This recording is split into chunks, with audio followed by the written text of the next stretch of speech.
question from the sister side. Finally, my name's Tanya. I work for Cisco. I'm not here to disagree with anything, but I've always had a lot of people, especially Muslims, well, not a lot of people, just Muslims, always telling me, because you're a Catholic, you're going to go to Jahannam, but we're Muslims, you need to convert and you will go to heaven. According to me, I'm a good Catholic. I try to be a good Catholic. I don't intentionally commit sin. But does that mean because I'm a Catholic, I'm going to go to hell, and if I'm a Muslim, I'm going to go to heaven? Sister asked a question that many of her Muslim friends say, because she's a Catholic, because she's a Christian, she will go to hell. That is it true that because she's a Christian, you will go to hell? Sister, according to me, if you're a true Christian, if you truly follow the teachings of Jesus Christ, peace be upon him, inshallah you shall go to Jannah. Okay. But if you truly follow the teachings of Jesus Christ, peace be upon him, Jesus Christ, peace be upon him, said, seek ye the truth and the truth shall free you. Correct? Now, what you are following, I don't know. Are you following your church or are you following Jesus Christ, peace be upon him? If you are following your church, the chances of going to Jannah is very high. If you are following Jesus Christ, peace be upon him, inshallah, you shall go to Jannah.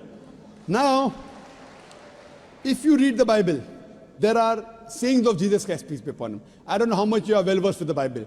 Now, all the sayings of Jesus Christ, peace be upon him, are in red letter. Are in red letter. Yeah. Sister, do you believe Jesus to be God?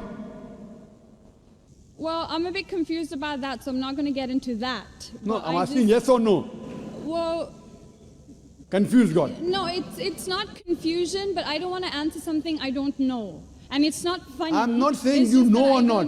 Sister, I'm not saying you know or not. What do you believe, I'm asking? No, I do believe he's God. Yes, yes, I that's do. it. I'm not saying what you know. You may not be able to prove it. Yeah, fine. I do. Sister, I'd like to tell you one thing. Islam is the only non-Christian faith which makes it an article of faith to believe in Jesus Christ, peace be upon him. No Muslim is a Muslim if he does not believe in Jesus Christ, peace be upon him. We believe that he was one of the mightiest messengers of God. We believe that he was born miraculously without any intervention. We believe that he was the Messiah, translated Christ. Yes. We believe that he gave life to the dead with God's permission. We believe that he healed those born blind lepers with God's permission. The Christians and the Muslims, they are going together. But one may ask, where is the parting of ways? The parting of ways is, sister, that most of the Christians, almost all, they believe that Jesus Christ, peace be upon him, is Almighty God. They believed he claimed divinity. In fact, if you read the Bible, there is not a single unequivocal statement.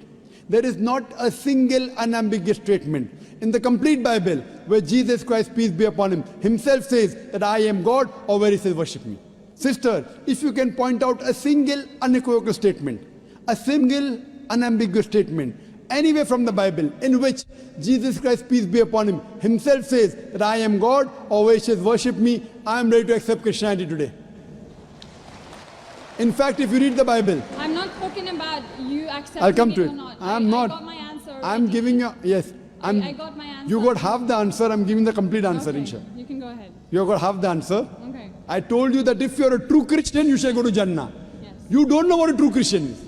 I'm giving you information about true Christian is. Okay. If you read the Bible, Jesus Christ, peace be upon him, said in the Gospel of John, chapter number 14, verse number 28, my Father is greater than I. Gospel of John, chapter number 10, verse number 29, my Father is greater than all. Gospel of Matthew, chapter number 12, verse number 28, I cast out devils with the Spirit of God. Gospel of Luke, chapter number 11, verse number 20, I with the finger of God cast out devils. Gospel of John, chapter number 5, verse number 30, I can of my own self do nothing.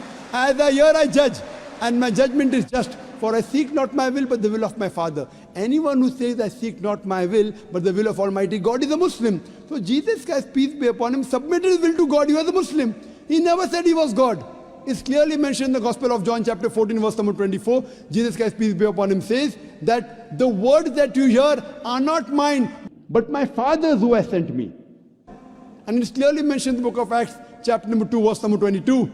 Ye men of Israel, listen to this.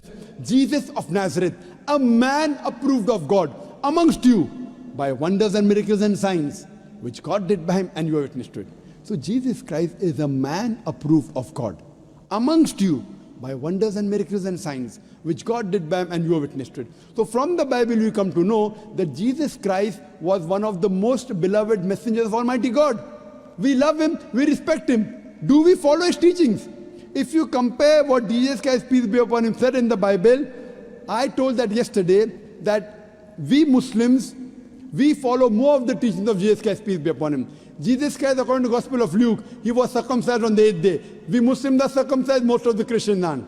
Jesus Christ, peace be upon him, said, you have to follow each and every law. Gospel of Matthew chapter 5, verse number 17. Everything of the Old Testament, you can't break one law or dot or a tittle.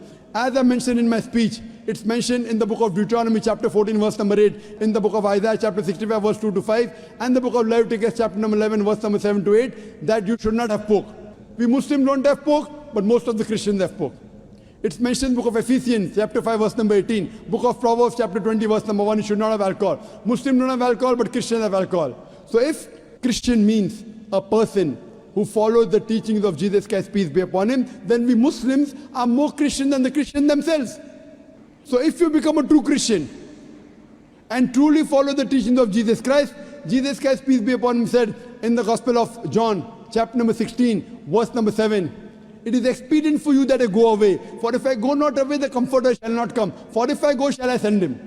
It's mentioned in the Gospel of John, chapter number 16, verse number 12 to 14. Jesus Christ, peace be upon him, said, I have many things to say unto you, but ye cannot bear them now. For he, when the Spirit of truth shall come, he shall guide you unto all truth. He shall not speak of himself. All that here shall he speak. He shall glorify me. Verbatim quotation from the Bible, King James Version. So Jesus Christ is prophesying about the coming of the last and final messenger, Prophet Muhammad, peace be upon him. If you're a true Christian, if you truly believe in Jesus Christ, peace be upon him, you have to believe in the last and final messenger, Prophet Muhammad sallallahu alaihi wasallam. So if you're a true Christian, you'll believe in Prophet Muhammad, and inshallah you shall go to Jannah. Hope that answers the question, sister. Thank you.